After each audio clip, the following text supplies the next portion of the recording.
So Season 3 Reloaded for Cold War and Warzone has been announced to be coming out tomorrow at the time of recording, May 20th. And this is going to be going through all the patch notes, all of the updates that we've seen from Treyarch released yesterday, explaining what we can expect to see in this Season 3 Reloaded update. So let's jump into it. Hello everybody and welcome back to the channel. My name is Invin and today we are going to be going over all of those changes to keep you guys in the loop with as much information as possible, without bombarding everything, because there's an awful lot of stuff. So we're going to summarize quite a lot of it, go over like the most important parts that are going to affect specific game modes, and then move on to kind of like what's going to affect Warzone, what's going to affect zombies, etc., and try and cut it down because there's a huge plethora of absolutely masses and masses of changes coming. So it's going to be a big one today. If you're not already subscribed to the channel, make sure you do go down below, press that big red subscribe button. We'd love to have you here. We're pushing for 2k subs now, so it'd be amazing. Make sure you turn on notification bells as well so you don't miss an upload. And if you do go on to enjoy today's video, make sure you drop it a like down below as well, and let's jump into today's video. So basically we have got a ton of changes coming. It's the 80s action hero update, so that's what it's going to be, going to Cold War and Warzone. We've got the Die Hard Tower and pack coming to Warzone, as well as the Rambo pack coming to Warzone and Cold War, obviously, as well. And COD Mobile, I believe. So there's a whole stuff coming surrounding the 80s action heroes here, and it looks pretty cool. But I'm going to go over certain things. So first of all, at the top of the page here, we can see we've got the roadmap. Now, the roadmap says the action begins on May 20th. If I just zoom in a little bit here as well, what you guys will be able to see is we've got Nakatomi Plaza, which is the Die Hard Tower. So to what extent that's coming into the game, we're not sure if it's going to be a full in-depth shopping mall inside or whatever, but or whether it's just going to be sort of like the skin of the building. We'll see. Survival camps added as POIs to Warzone, and the CIA outpost added as a POI to Warzone. So this could be part of like some sort of quest, Easter egg, maybe some sort of Rambo event. So that should be pretty cool. We've then got limited time game mode power grab and new loot, which is the action themed loot table, which looks like a bow and arrow and death machine. Probably going to be in gold chests and could be quite toxic for a little bit in Warzone with these in, but could also be fun, especially if it's just in a limited time mode. We'll see as we go along with this what they actually include there. But we've also got 6v6 standoff coming back, which is amazing. Great map from Black Ops 2. Fantastic to see that back in the rotation. I would think that will probably be in League Play as well very, very soon. Already a tried and tested League Play map. Very, very cool map. One of my favourites from Black Ops 2, so great to see that coming back. We've also got Duga multi-team map, so I'm guessing that looks like the array part that they've added to Warzone. That's obviously coming to Cold War multiplayer. And then we've got Die Hardpoint, Rambo's gun game, and Action Hero Mosh Pit, which is the new modes that are coming for the Action Hero update. So pretty cool. Also some new challenges and medals and rewards there. You can see kind of in the bottom corner here. If you like medals and challenges, something pretty cool for you guys as well. Obviously, bundles, you will have to purchase these, so be aware that if you want to get these skins and packs and whatever is included in them, it's going to be an additional purchase. But there is also some new weapons coming. We've got a baseball bat here. We've got the AMP 63, which is, I think, a new pistol coming in season, it says. So, not right at the start, but we are going to see it as we go on. We've then got the ballistic knives, which got added at the start of Season 3. They're going to be coming over to Warzone, so tons of stuff going on there. Seems pretty cool. But yeah, basically moving into this a little bit more than here. Global stuff is the action events coming, new prestige shop content, new weapon tuning for all sniper rifles, assault rifles, LMGs and pistols. We're going to get into that because that's a huge change, as well as new weapons incoming, the AMP and the baseball bat and a machine pistol. Okay, so cool, we've got some new stuff coming. Multiplayer, we've got new maps like we said there. Zombies, we've got a new mode. Cranked, I think it should be 2.0, but 2. No time to crank. Pretty cool. New Outbreak. Main quest, if you are a zombies guy. New main quest coming, which is going to be super, super cool. So there's going to be a huge main quest. Probably a ton of Easter eggs. Fishing activity. I mean, if you want to fish in zombies, it's going to be there. I'll definitely try it out and see what it's like. But yeah, that's going to be a new thing. New Order World event. That's going to be just a new world event. So when we've got all of the different ones that you can pick up around the map on Outbreak, it's going to be a new one. And Dark Ether Story Intel, new ones available. So you can piece together. And for those people who like to decode all the stuff and try and put together all the messages, we might be able to get some intel on the next map or the upcoming story from that. So that's pretty cool. Onslaught, obviously, for PlayStation there as well. But that's a whole other situation. So then we've got May 20th is when it all begins. We know this. New challenges across Black Ops Cold War and Warzone. So it should be pretty cool. From what they've said, there's a ton of content coming, but I want to touch on the gun tuning mostly because there's a ton of stuff that's happening with that, which is going to be kind of funky. So here we go. We've got new weapon tuning. Now, global. Here we go. So generally, they've restored in-game ping and packet loss meters, addressed an issue where gestures would reset after closing the application. kind of good, but you know, whatever. Prestige shop, they've added a couple new things. Combat record, addressing an issue ahead. Core matches have been counted as core matches. Not sure why, but that's fixed. This is where the big meat of the update is. So all sniper rifles. In this update, we're revising sniper rifles with two goals in mind. To create a meaningful gameplay between sniper rifles and other weapon classes, and to better define the role of each sniper and give them more individuality and specialization. To those ends, the following updates have been made. Custom flinch. We've created sniper-specific flinch that moves the weapon while being hit. This flinch is more pronounced in ADS. Attachments that reduce flinch have been factored into this feature and update. So they're going to have specific flinch for snipers now, which doesn't work the same as normal flinch. This could be good because it might mean that you're still able to hit shots whilst getting shot. But overall, I think it's a bit of a weird one to put in. I know they're trying to make it more tailored towards, I would say, Warzone content as well as just the multiplayer here. But in my opinion, it's a bit of a weird one.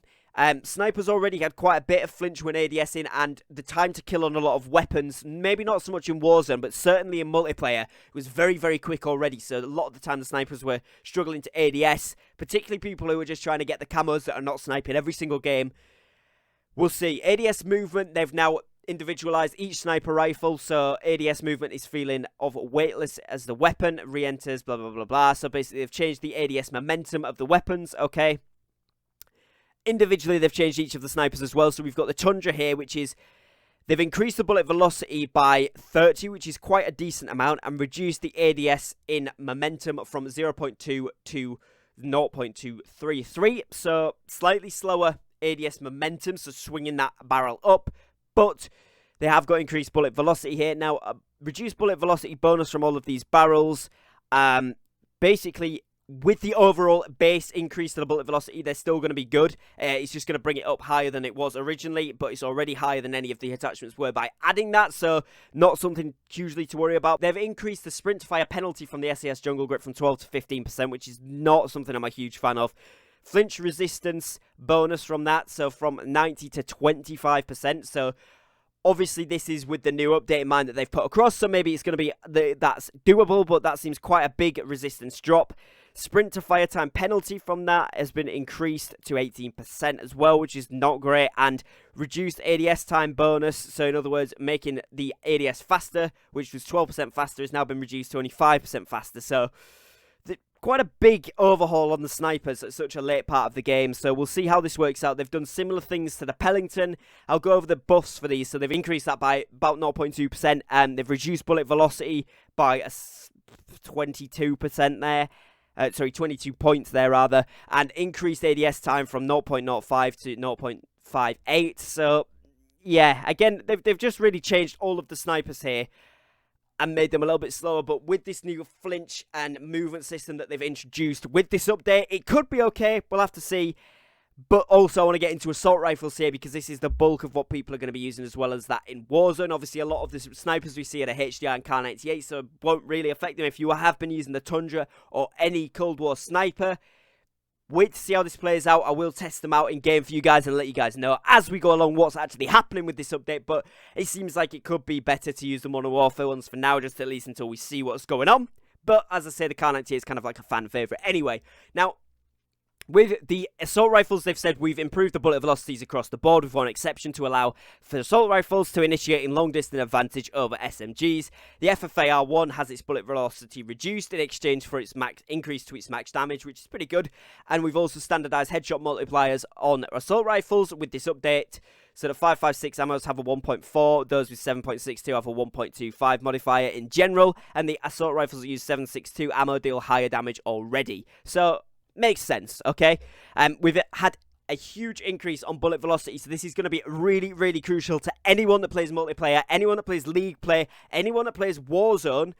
This is going to be essential to know. So this is going to be the part where it's really going to affect the gunplay in these effects. So obviously when we built Cold War classes specifically for Warzone before as well, we focused on the bullet velocity attachments because we needed it to compete, alright? But now we might be able to stir away from that, or they're going to be even better. So it's going to be more like hit scan guns, which could be really, really interesting. So we'll have to, again, see how this plays out, and I will give you guys an update as soon as we get this update dropped and I've managed to test this stuff out and see what it actually does. There will be an update video here, so make sure you are subscribing, notifications notifications on for that one. But Krig 6, we've had increased bullet velocity from 625 to 686. That's a huge increase in bullet velocity. And what we've seen here is the increased bullet velocity bonus from the barrel has been increased from 100% to 126%. So that's a huge increase again, on top of the base increase as well. So it's going to be a huge increase on that one. Reduced bullet velocity penalty on the contour barrel attachment from 25 to 12 as well. So they're making every effort to have that, a huge increase to that bullet velocity on the Krig 6 there. So that's going to be really good for Warzone, I would say. Like, a lot of the time now, a lot of people are rocking the Krig 6 because it's very good accuracy and really good damage.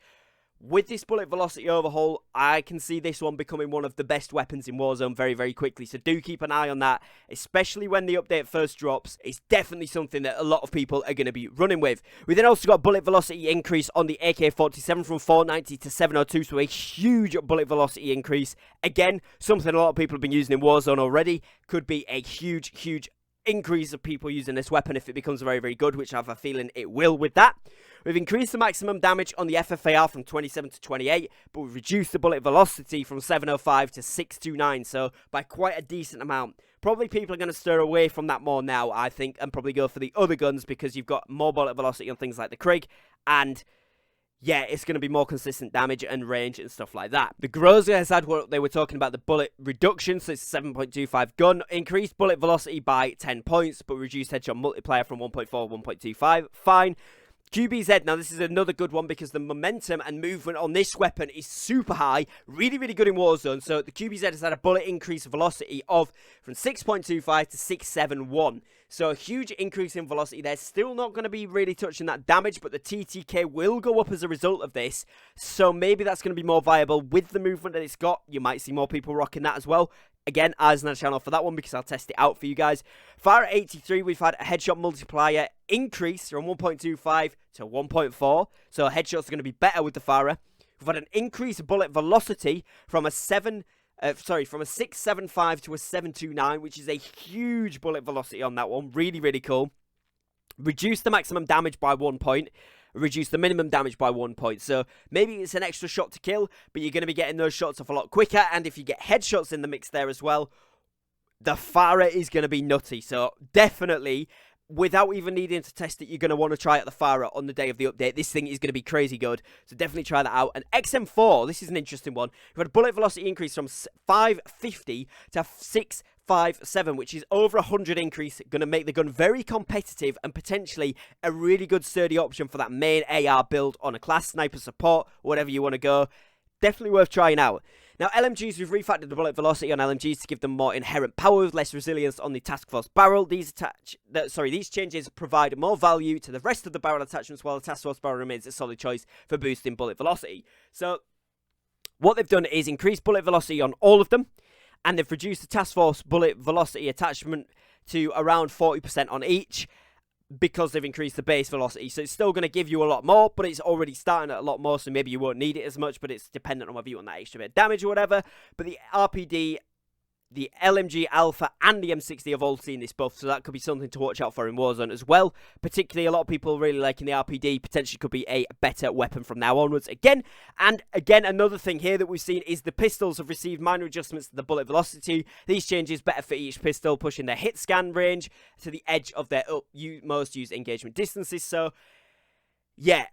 Main ones to look at here, 1911 that you can get dual wield. We've got an extra 6 bullet velocity on that one. Magnum, we've got an extra 13, so pretty good. And the burst fire one, which is the bottom one there, I think it's called the Diamati in this, or the Renetti, I can't remember which one it is. I think it's Diamati in Cold War, isn't it? But that's had its increased bullet velocity from 250 to 257, so again, a little bit quicker bullet velocity there. And we've had a sniper flinch to the R1 Shadowhunter. So tons of stuff that's been added here.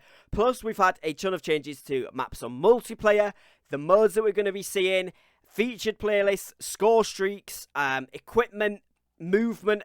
Movement has just been an issue with camera transitioning, that's all. League play, any league play, guys, matches are now going to be cancelled if players disconnect before the match starts. So remaining players do not lose ladder points. Finally, we've got that. It's an amazing update, so that's something I wanted to throw in this video as well. But yeah, we've had tons of changes to that. An endless amount of changes, and I'm seriously going to scroll down through this. This is all the zombies changes, so there's probably, I'm going to do a separate video talking about this, because there is just a stupid amount of changes going on there, something which we can't cover right now. But hopefully you guys have found this video informational and useful. If you have, make sure you drop a like down below in the video and let me know in the comments what you think of these changes. Are Treyarch and Raven heading in the correct direction, or are they sort of going backwards on some stuff? Let me know what you think down in the comments. I think overall it should be a pretty good update, but we'll wait and see what happens tomorrow when this update actually drops, what we get hands on with and what actually happens to these weapons. I'd like to thank you all for watching. Make sure you do subscribe if you're new to the channel. Thank you very much for watching. Take care and peace.